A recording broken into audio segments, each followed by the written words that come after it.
traite intra-africaine. Bienvenue sur ma chaîne YouTube, je suis Xavier Makanta, je suis un jeune artiste engagé, auteur du roman Au-delà des ombres.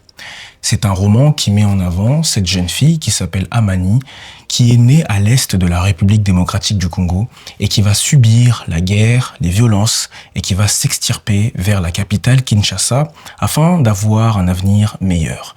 Ce livre est disponible sur Amazon et si vous voulez en savoir plus sur moi et sur l'histoire du Congo, je vous invite à vous le procurer. Bien avant que les caravelles européennes ne s'installent sur les côtes africaines, bien avant que les comptoirs portugais ne s'installent à Elima ou à Ouida, le continent africain connaissait déjà des formes d'organisation, de pouvoir et même de captivité. Mais rien, absolument rien, ne ressemblait à l'esclavage marchand qui allait suivre. Avant de poursuivre sur cette vidéo, la dernière vidéo que j'ai sortie était un documentaire sur la traite arabo-musulmane qui a bel et bien eu lieu en Afrique à partir du 7e siècle. Le problème, c'est que beaucoup de personnes se sont sorties visées, prises à partie, comme si le seul et unique but de cette vidéo était de dénigrer une communauté. Je vais donc mettre en place des disclaimers avant de commencer mes documentaires. Premier disclaimer, je ne détiens pas toute la vérité. Je ne suis pas un historien, mais je suis un passionné d'histoire et de mémoire. Je ne détiens pas la vérité absolue, mais je la cherche à travers des faits, des archives et des récits oubliés. Mon but, c'est d'ouvrir le débat et pas de le fermer. Deuxième disclaimer, la mémoire n'a pas de camp. Je ne fais pas ces vidéos pour accuser une couleur, un peuple ou une religion. Je parle d'histoire, pas de vengeance. La mémoire, c'est ce qui nous permet de guérir et non pas de raviver la haine. Et le troisième disclaimer, c'est qu'il faut raconter ces choses pour ne plus jamais les répéter. Certains faits dérangent, d'autres inspirent. Mais si on ne les raconte pas, on oublie. Et quand un peuple oublie, il recommence ses erreurs. Mon seul combat, c'est la vérité historique et la dignité humaine.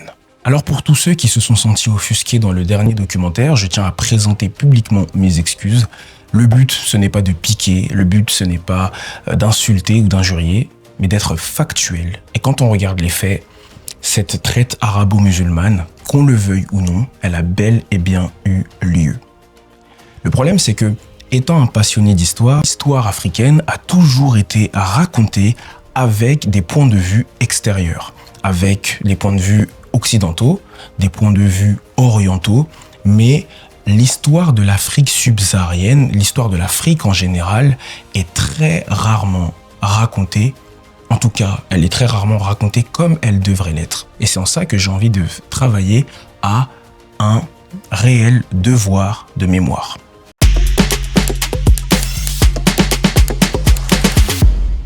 Contrairement à ce qu'on a souvent entendu dans l'histoire, du 9e au 15e siècle, l'Afrique était loin d'être un continent primitif. C'est un monde de royaumes et d'empires, le Ghana, le Mali, le Songhai, le Congo et le Monomotapa. Des sociétés hiérarchisées, riches en or, en sel, en fer et bien évidemment en savoir. Les rois entourés de conseils géraient la justice, les taxes, les routes commerciales, les captifs y existaient parfois, mais ils faisaient partie du système social et non pas d'un commerce de masse. Les langues africaines ne parlaient pas d'esclaves, mais plutôt de captifs. Le mot esclave n'existait pas dans la majorité des langues africaines, on parlait de warima, de mukombonzi, de domestiques, de prisonniers, des termes traduisant une relation sociale, mais jamais une propriété personnelle.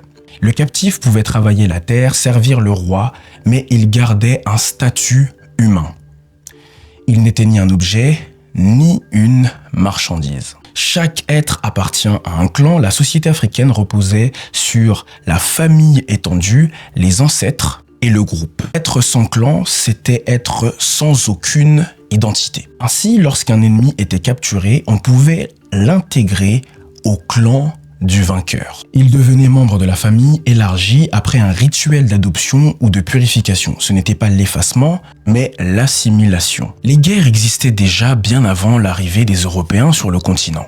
Elles avaient des causes locales, vengeance, terre, bétail, honneur. Les prisonniers capturés n'étaient pas vendus à des étrangers, ils étaient gardés, intégrés ou parfois offerts au roi.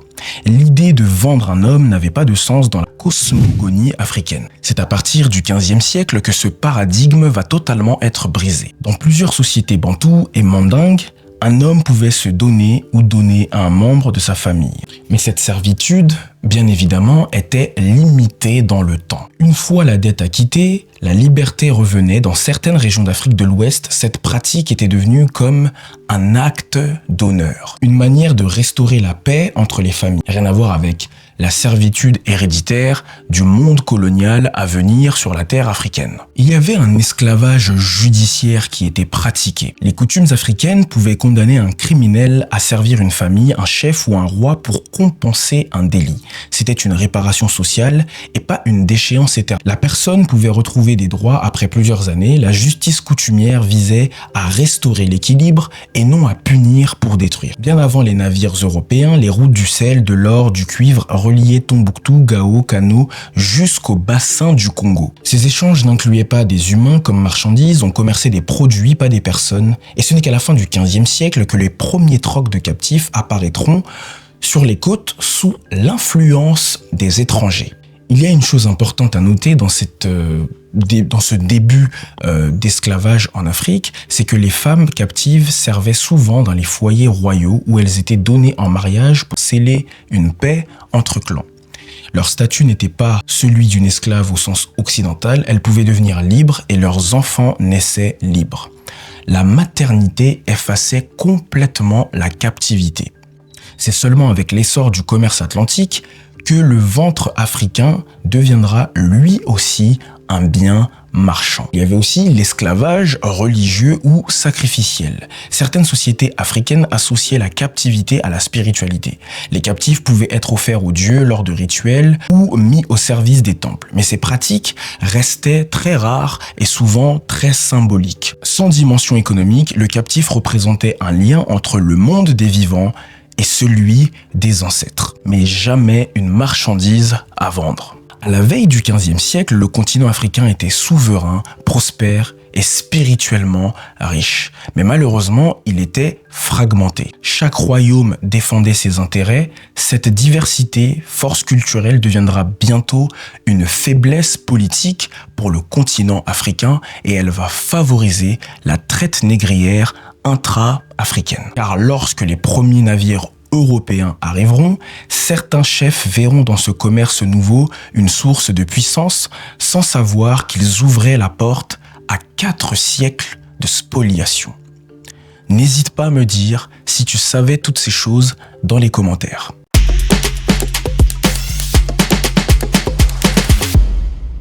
Bien avant que les marchands européens n'arrivent sur les côtes africaines, avant que le corps noir ne devienne une monnaie d'échange, l'Afrique connaissait déjà une forme de servitude, mais elle répondait à des logiques sociales, spirituelles et politiques, comme nous l'avons vu dans la première partie de ce documentaire. Elle était très différente de l'esclavage industriel qui allait suivre. Ce qu'on appelle aujourd'hui esclavage n'était pas un bloc d'uniforme. Il existait plusieurs systèmes avec des degrés d'intégration et une finalité qui n'était pas la destruction de l'être humain, mais parfois sa réhabilitation. Il y avait l'esclavage domestique qui était une intégration progressive dans certaines sociétés. Dans la plupart des sociétés africaines, le captif entrait dans le foyer du maître comme serviteur ou travailleur.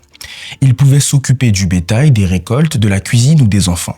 Mais contrairement au modèle européen, le captif vivait avec la famille, partageait les repas et pouvait acquérir un statut social au fil du temps. Chez les Yoruba du Nigeria par exemple, parle de celui qui vit sous ton toit devient ton frère après cette saison. Cette phrase symbolisait la transformation du captif en parent, une assimilation possible par le travail et la loyauté.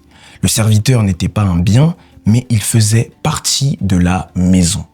Des anthropologues comme Melassou en 1986 ou Mier en 1993 rappellent que cet esclavage domestique est répandu du 9e au 18e siècle et c'était un système d'intégration dans la communauté et non pas une déchéance absolue. Le deuxième type d'esclavage dont il est question en Afrique à ce moment-là, ce sont les captifs de guerre, avec les prisonniers comme trophées vivants. Chaque royaume africain se défendait, attaquait ou vengeait ses alliés. Les guerres produisaient des captifs, appelés butins humains, mais ces captifs n'étaient pas systématiquement vendus. Souvent, ils servaient à renforcer la population du vainqueur, à traverser les terres ou à assurer la descendance de ce peuple. Chez les Ashanti au Ghana, les rois faisaient venir des prisonniers de guerre pour les intégrer dans leur village et renforcer les lignées. Dans certaines régions du Soudan occidental, les captifs pouvaient devenir soldats, servir le roi ou épouser une femme locale. Ils étaient considérés comme assimilés après un certain temps. Le sociologue Claude Meyassou expliquait « La guerre ne visait pas à produire des esclaves, mais à absorber des hommes dans une structure purement politique. » Dans les grands empires africains comme le Mali, le Songhai, Kanem-Bornou ou encore le Congo, certains esclaves occupaient des fonctions administratives ou militaires. Ils servaient le roi, géraient des domaines, percevaient les taxes et pouvaient devenir hommes de confiance. Ils n'étaient pas libres, mais jouissaient d'un prestige social réel. Le célèbre empereur du Mali, Mansa Moussa, au XIVe siècle, s'entourait d'esclaves lettrés et formé à Tombouctou, l'une des plus grandes universités du monde entier. Ça aussi, c'est une histoire qu'on ne connaît pas, mais il faut savoir qu'à Tombouctou, il y avait des véritables savants, avant même l'arrivée de Harvard aux États-Unis. Ces esclaves étaient là pour administrer les routes commerciales. Ces hommes, appelés Jono ou Djon, étaient respectés et pouvaient parfois posséder leurs propres serviteurs. L'historien John Hunwick note que certains d'entre eux devinrent même conseillers diplomatiques, loin de la vision de chaîne de fouet. C'était un esclavage politique et fonctionnel fondé sur la loyauté et non sur la race. L'esclavage avant le colonialisme en Afrique résidait aussi sur le fait de réparer plutôt que de punir. Dans beaucoup de sociétés africaines précoloniales, la justice était restauratrice et non punitive. Lorsqu'un homme commettait un crime, un vol ou une offense grave, il pouvait être condamné à servir la famille lésée ou le roi pour une durée déterminée. Chez les Bambara, par exemple, un meurtrier devait compenser la perte de la famille victime par des années de travail et de services rendus. Cette période permettait de restaurer l'équilibre spirituel et social de la famille. Une fois le service accompli, il retrouvait sa liberté. Ce modèle traduisait la vision africaine de la justice. L'homme fautif devait réparer et non disparaître. L'esclavage judiciaire était donc une rééducation et non pas une malédiction éternelle. Il y avait aussi une forme d'esclavage militaire liée directement à la guerre. Dans certains royaumes africains, les captifs étaient formés à la guerre. Ils construisaient des armées redoutables, fidèles au roi. Leur loyauté était récompensée par des terres, des femmes et parfois par un titre nobiliaire. Les Amazones du Dahomey, d'ailleurs je vous invite à regarder The Woman King, c'est un film qui est déjà sorti il y a quelques années, mais qui raconte bien comment ces femmes guerrières, j'aime beaucoup ce film parce qu'il parle non seulement des femmes, premièrement, dans une société où les femmes sont souvent mises de côté, et en plus, ce sont des femmes africaines et guerrières qui ont fait des dégâts et qui ont d'ailleurs participé, sous le règne du roi Guézo, à une bataille contre la France. Les Amazones du Dahomey, ces guerrières légendaires, étaient souvent issues de familles serviles. Par leur courage, elles gagnaient liberté et honneur. Il y avait aussi certaines femmes qui étaient prises comme étant des esclaves. Les femmes captives occupaient souvent un rôle central dans les foyers royaux. Elles étaient cuisinières, nourrices, tisseuses, conseillères ou tout simplement concubines du roi. Cependant, cette réalité restait ambivalente, le pouvoir restait masculin et certaines femmes subissaient aussi des violences et des abus.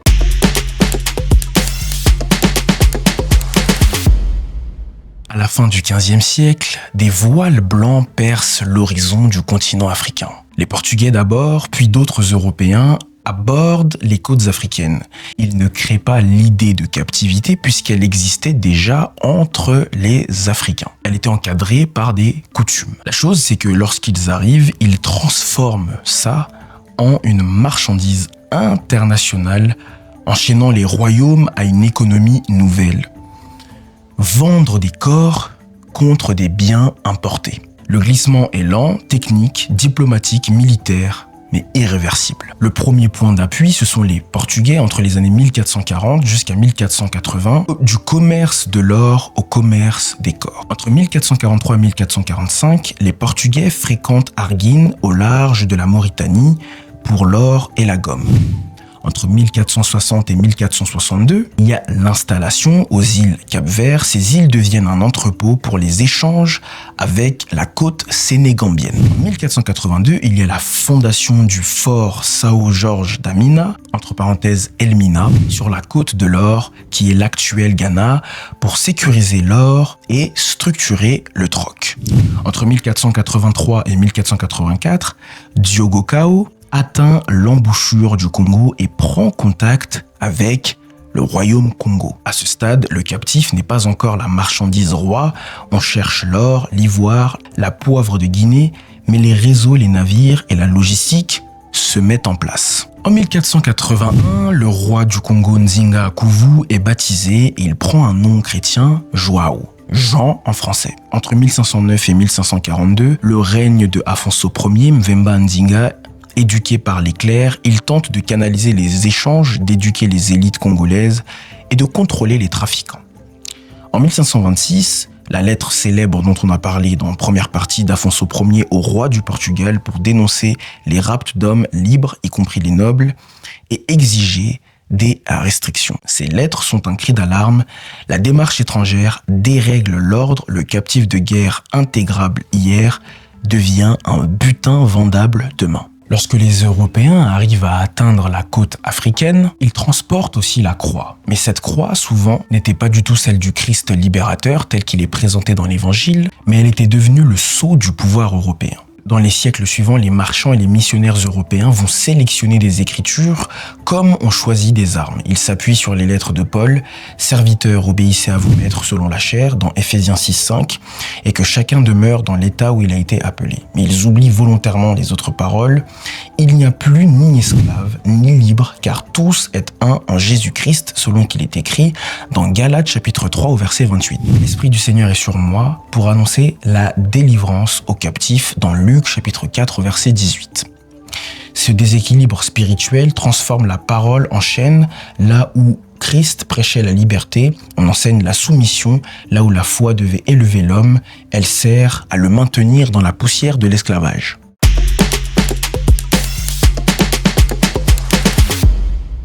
Au commencement, les guerres africaines avaient plutôt un sens. Défendre un royaume, une terre, un honneur, mais au fil des siècles, la demande extérieure transforme l'homme lui-même en marchandise.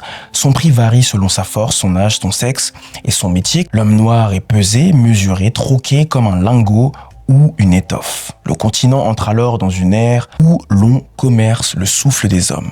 L'économie du corps humain. Au XVIe siècle, les marchés permanents de captifs émergent le long des côtes. Les plus connus sont Ouida au Bénin, fondé vers 1670, Elmina au Ghana, construit par les Portugais en 1482 et repris par les Hollandais en 1637. Bissau et Cachot en Guinée-Bissau, actifs dès le XVIe siècle, Cabinda et Luango en République du Congo actuelle vers 1600. Ces marchés deviennent des carrefours d'enchères. Les Européens n'y capturent personne, jamais eux-mêmes. Ce sont les rois, chefs et marchands africains qui livrent les captifs.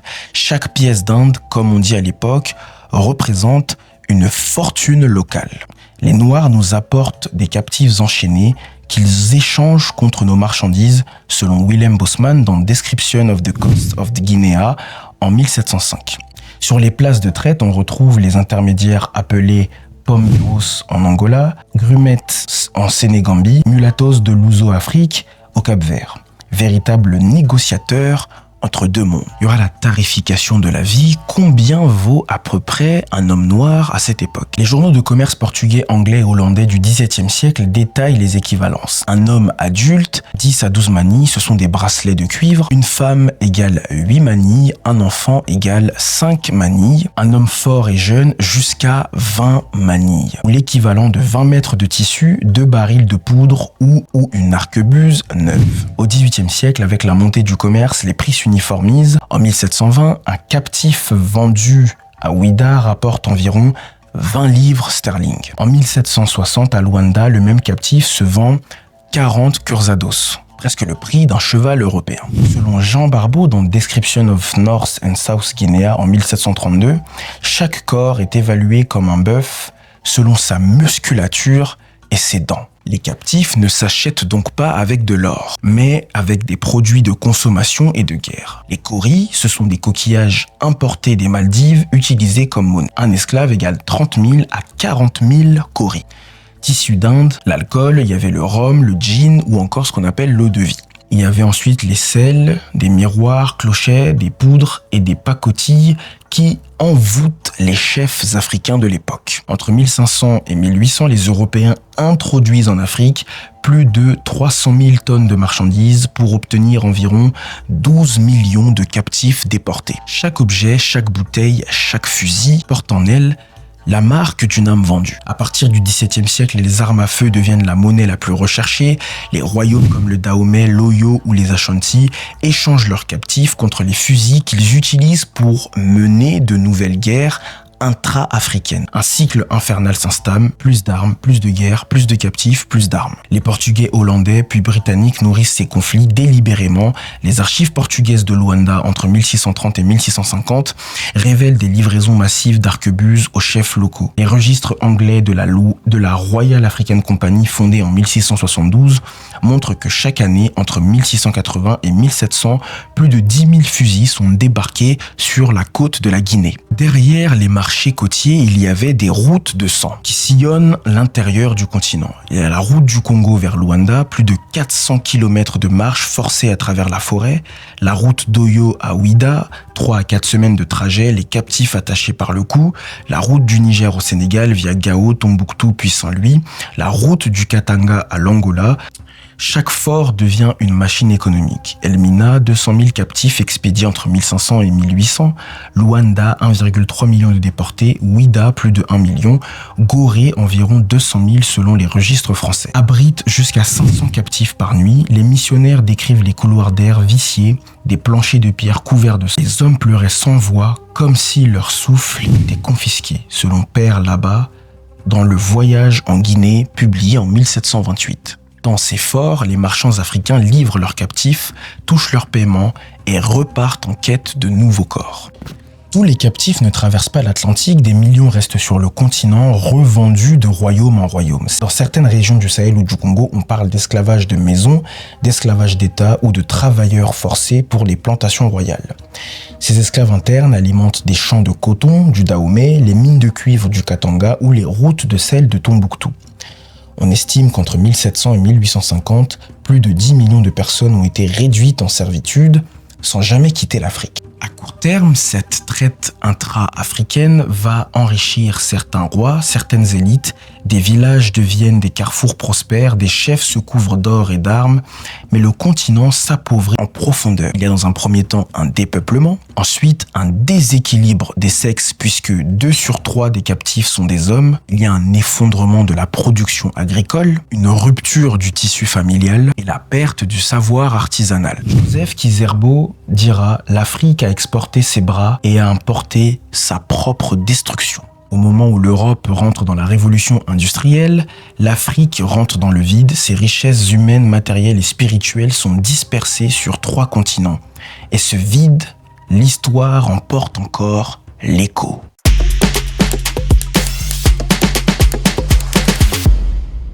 L'histoire de la traite n'est pas qu'une histoire de chaîne, c'est aussi une histoire de rébellion, de foi et bien évidemment de dignité. À travers le continent, des voix se sont levées, rois, reines, prêtres, prophétesses, prophètes. Cette partie raconte ces résistances oubliées, celles qui prouvent que l'Afrique ne s'est jamais vraiment entièrement soumise à cette captivité. Il y aura ensuite la reine Nzinga d'Angola, la lionne du Ndongo et du Matamba entre 1583 et 1663. Femme d'État stratège, diplomate, Nzinga Mbande règne sur le Ndongo et le Matamba, actuel Angola. Lorsque les Portugais cherchent à soumettre son peuple en 1624, elle résiste par le feu et la négociation. À Luanda, elle refuse de s'asseoir au sol devant le gouverneur portugais. Elle fait placer une servante à genoux pour en faire son trône. Son règne de près de 40 ans sera une lutte constante alliance avec les Néerlandais, guérilla dans la forêt, conversion tactique au christianisme, Nzinga abolit la vente de captifs à ses ennemis, interdit les razzias dans son royaume et fonde une armée mixte d'hommes et de femmes libres. Selon certaines recherches, en 1644, Nzinga Mbande dira ceci: « Je préfère mourir debout plutôt que vivre à genoux ». Une autre figure de résistance qu'on ne peut pas oublier de mentionner dans cette vidéo, c'est la prophétesse Dona Beatrice Kimpa-Vita. Elle est originaire du Congo entre 1684 et 1706. À la fin du XVIIe siècle, alors que le Congo est dévasté par la guerre et la traite, une jeune femme, Béatrice Kimpa-Vita, se dit investie par saint Antoine de Padoue. Elle prêche la réconciliation, la fin de l'esclavage et la restauration du royaume Congo. Elle affirme que Jésus est né au Congo, que Dieu parle du Congo et que la foi ne justifie aucune domination. Son mouvement, les Antoniens, rassemble des milliers de fidèles, mais les autorités religieuses portugaises et les élites congolaises la condamnent. Elle est brûlée vive à Evolulu, près de Mbanza, Congo, en 1706. Kimpa-Vita dira « Nous ne sommes pas maudits, mais nous sommes le peuple de Dieu ». Elle deviendra plus tard un symbole de l'église africaine libre, préfigurant le christianisme décolonisé du 19e siècle. Au-delà de Nzinga et de Kimpa-Vita, d'autres femmes se dressent. Yaa Asantewaa, à Ashanti en 1900, c'est une reine-mère. Elle mène la guerre du tabouret d'or contre les Britanniques, héritières d'un siècle de résistance à la traite. Fatoumata Kane au Sénégal, c'est une érudite peule, elle prêche contre la vente des croyants. Ndata Yala Mbodj, dernière reine du Sénégal, refuse de livrer ses sujets aux Français. Et vous avez remarqué, ces trois personnages historiques sont des femmes. On acclame les femmes, s'il vous plaît. Elles ont joué un rôle incroyable dans ces sociétés qui vendaient leurs propres frères. Au XIXe siècle, les descendants d'esclaves affranchis revenus du Brésil, de la Sierra Leone ou des Antilles ramènent en Afrique un discours nouveau, celui de la libération universelle. Des figures comme Samuel Adjaye du Nigeria entre 1809 et 1891, ancien esclave devenu évêque anglican, prêchent une église africaine indépendante. Les missionnaires noirs fondent des écoles, des hôpitaux et redonnent au mot évangile son vrai sens, libérer, instruire et révéler. C'est la revanche spirituelle des humiliés. Lorsque les navires quittent les côtes africaines au 19e siècle, le continent n'est plus le même. Des millions d'hommes et de femmes ont disparu, des royaumes se sont effondrés et une plaie invisible s'est ouverte dans l'âme du peuple noir. La traite n'a pas seulement détruit des vies, elle a brisé les fondations mêmes de la société africaine. Premièrement, il y a le dépeuplement. Les royaumes ne gouvernent plus, ils survivent en commerçant la vie humaine. Les chefs deviennent marchands, les rois deviennent comptables et les coutumes deviennent des armes diplomatiques. Au XIXe siècle, cette désorganisation rend le continent vulnérable à la colonisation. Quand les Européens reviennent, ce n'est plus pour acheter, mais tout simplement pour prendre. Elikam Bokolo, dans Afrique noire, Histoire et civilisation, publié en 1992, dira « L'Afrique s'était affaiblie elle-même avant même que le colon ne vienne planter son drapeau ». Pendant 3 siècles, l'économie africaine a tourné autour d'un seul produit, l'humain. Quand la traite s'achève, officiellement au 19e siècle, les royaumes côtiers s'effondrent brutalement, le Dahomey, l'Oyo, le Congo perdent leurs sources de revenus, les routes commerciales s'assèchent, le commerce légal de l'huile de palme et du caoutchouc ne suffit pas à compenser les pertes. Les Européens, désormais maîtres du commerce maritime, imposent leurs marchandises industrielles, l'Afrique devient un marché dépendant, elle vend ses ressources et elle achète ses chaînes. Cette dépendance économique prépare le terrain pour la colonisation, le corps africain n'est plus vendu, mais sa force de travail continue d'être exploitée, cette fois au nom du progrès. Pendant 3 siècles, le danger ne vient pas seulement de l'étranger, mais aussi du propre voisin, ce qui va donc donner un impact psychologique, la peur et la méfiance. N'importe qui peut être enlevé, trahi, vendu, et cette angoisse va créer un climat de suspicion permanente dans les villages. Les contes traditionnels, les proverbes, les rituels se modifient, confiance communautaire s'effrite. Dans certaines régions, les familles cachent leurs enfants ou fuient les zones côtières. Des villages entiers se déplacent à l'intérieur des terres, fuyant les routes de traite. Ce traumatisme va donc se transmettre de génération en génération. Dans les silences, dans la honte, dans les non-dits, il nourrit jusqu'aujourd'hui une fracture mémorielle entre peuples africains. Et c'est d'ailleurs de là que viennent ces rivalités entre les peuples africains. Je n'ai jamais vu plus grande rivalité contre les peuples africains. Les Congolais de la RDC voient les Congolais de la République du Congo comme étant des ennemis.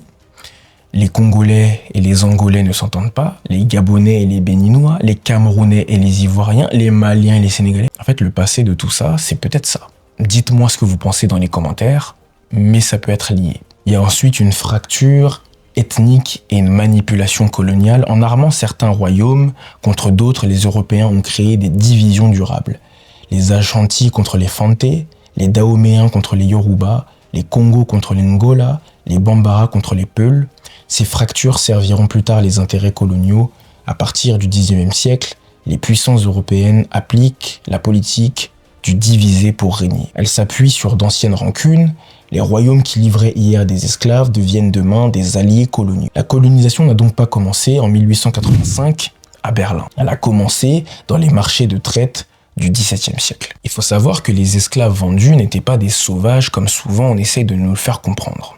Ces esclaves étaient des artisans, des pêcheurs, des forgerons, des guérisseurs, des musiciens et même des conteurs. À savoir, juste disclaimer, les fables de La Fontaine qu'on a appris à l'école, elles viennent en réalité d'un homme noir qui s'appelle Ésope. Ça pourra faire l'objet d'une autre vidéo. Leur disparition massive a créé un trou culturel, des techniques agricoles, des traditions orales, des langues entières ont disparu. Au Congo, la forge du fer s'éteint vers 1750 avec le premier roi forgeron, Lukeni Lwanimi. Il y a d'ailleurs le livre merveilleux de Bruce Mateso qui explique la vie du roi forgeron Lukeni Lwanimi. Je vous invite à le commander, je vous mettrai le lien dans la bio. Au Bénin, certains arts du bronze déclinent faute d'artisans libres. Dans les zones de razzia, on abandonne les écoles d'initiation, les rites, les chants. Ceux qui partent emportent leur culture, ceux qui restent perdent leur transmission. Aimé Césaire dira plus tard, on n'a pas seulement arraché des bras, on a arraché la mémoire. Au moment où l'Europe s'enrichit grâce à l'or noir, du sucre, du coton et du café, l'Afrique s'appauvrit durablement. Les États européens bâtissent leur fortune sur les plantations des Amériques. La France tire de Saint-Domingue près de 50% de ses revenus coloniaux au XVIIIe siècle. Saint-Domingue, qui est l'actuel Haïti. L'Angleterre finance la révolution industrielle grâce au profit du commerce triangulaire. Les banques de Liverpool, Nantes, Bordeaux, Amsterdam se construisent sur la traite. Pendant ce temps, l'Afrique perd sa main-d'œuvre, ses ressources et son autonomie. 3 siècles d'hémorragie économique l'empêchent de se développer. Ce retard structurel explique encore aujourd'hui les inégalités économiques entre les pays du Nord et les pays du Sud. Les sociétés africaines sortent de la traite avec une identité complètement fracturée. Elles ne savent plus si elles doivent admirer ou haïr l'Europe, si la foi chrétienne est un salut ou une tromperie, si le frère est un allié ou un rival. Ce choc moral s'inscrit dans la conscience collective. Des proverbes anciens sont oubliés, des chants disparaissent et la culpabilité s'installe, celle d'avoir participé de près ou de loin à sa propre perte. Mais dans cette culpabilité naît aussi une force nouvelle, celle de comprendre, d'assumer, de reconstruire. De là émergea au XXe siècle la renaissance africaine, panafricanisme et les luttes pour la dignité. Frantz Fanon dira « L'Afrique n'a pas été victime parce qu'elle était faible, elle a été blessée parce qu'elle faisait peur ». La traite intra-africaine, qui a donc ouvert la porte par la suite à la traite atlantique, a créé un monde nouveau, un monde de richesse pour les uns et un monde de pauvreté pour les autres. Elle a façonné les diasporas africaines, semé la culture noire sur 3 continents, ouvert la voie à la mondialisation moderne. L'Afrique, malgré la souffrance, a laissé une empreinte universelle dans les chants du gospel, les rythmes du jazz, les danses du Brésil, dans les rites de la Caraïbe, les mots du créole et les accents de la langue française. Ce que l'Afrique a perdu encore, elle l'a reconquis en culture, mais la blessure reste ouverte. Mais leurs traces restent dans la peau du monde. Xavier Makanta.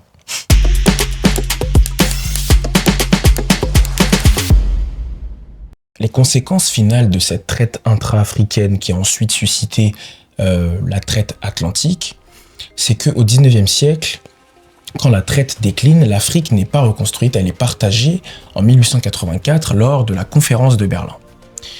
Les puissances européennes redessinent la carte du continent comme on découpe un gâteau, les frontières suivent les anciennes routes de traite, les Anglais héritent des zones de commerce de la côte de Guinée.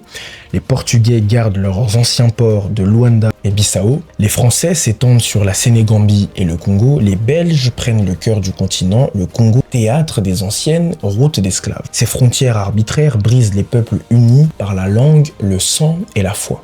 Elles opposent ceux que la traite avait déjà divisés. L'Afrique moderne est donc née d'une carte tracée sur les ruines des commerces de corps. Cher Anta Diop dira « Les frontières africaines sont des cicatrices géographiques ». La traite avait habitué le continent à vendre pour survivre. Aujourd'hui encore, la plupart des États africains vivent de l'exportation brute de cacao, de café, de cobalt et de pétrole. Les schémas sont les mêmes, le continent produit, le Nord achète et fixe les prix. Des économistes africains comme Joseph Kizerbo et Ndongo Samba Sylla parlent d'un esclavage moderne masqué par la mondialisation. La dépendance économique née au XVIIe siècle s'est simplement transformée en dépendance financière. Là où on vendait des hommes, on vend aujourd'hui des matières premières. On vend, je dirais plutôt, elles sont complètement volées et arrachées. Il y a un silence permanent dans les musées. On va parler d'ailleurs du musée du Louvre qui a été braqué le 19 octobre 2025 avec un butin estimé à 88 millions d'euros puisque ce sont des bijoux de couronne qui ont été volés. Le Louvre, le Quai Branly, le British Museum, le Musée royal d'Afrique centrale de Tervuren, tous abritent encore des œuvres, objets et archives issus des royaumes détruits par la traite et la colonisation. Masque du Bénin, bronze du Nigeria, statue Congo, sceptre Ashanti, des trésors arrachés à des peuples, arrachés à eux-mêmes. Peu de musées expliquent le contexte du vol, ni le lien entre ces œuvres et la guerre. Aujourd'hui, des États comme le Bénin, le Nigeria et la RDC demandent la restitution de leurs biens culturels. Mais l'Europe répond encore par la lenteur ou par le silence. L'une des conséquences de cet esclavage, c'est bien évidemment le racisme. Alors je sais que dans les commentaires, on va dire que je suis un pleureur, que je suis là juste pour... Non, je suis là pour raconter des faits et dénoncer ce qu'il y a à dénoncer, tout simplement. L'idée d'une race inférieure a été forgée pour justifier la traite. Au XVIIe siècle, les Européens créent une hiérarchie raciale. Blanc, maître, noir, esclave, métis, intermédiaire. Cette idéologie traverse des siècles, elle fonde la colonisation, le code noir, la ségrégation et plus tard le racisme systémique des sociétés modernes. Voilà, c'est la fin de ce documentaire. J'espère que vous avez pu apprendre des choses et je vous informe que vous avez, vous aussi, participé à ce travail de mémoire. Je vous rappelle que le roman Au-delà des ombres, c'est un roman que j'ai publié en auto-édition en août 2024. Ce roman m'a permis de passer sur la chaîne TV5 Monde, le Journal d'Afrique pour le présenter, et je suis donc un jeune artiste engagé, un jeune auteur indépendant. Et si vous voulez me soutenir, je vous invite à commander ce livre Au-delà des ombres qui est disponible sur Amazon. Je vous laisse le lien dans la description. N'oubliez pas de vous abonner, de partager, de commenter et surtout de me dire ce que vous en pensez. Pour rappel, je fais un travail de mémoire. Mon but n'est pas de pointer du doigt quelconque race ou quelconque ethnie, mais le but est de raconter des faits tels qu'ils ont été.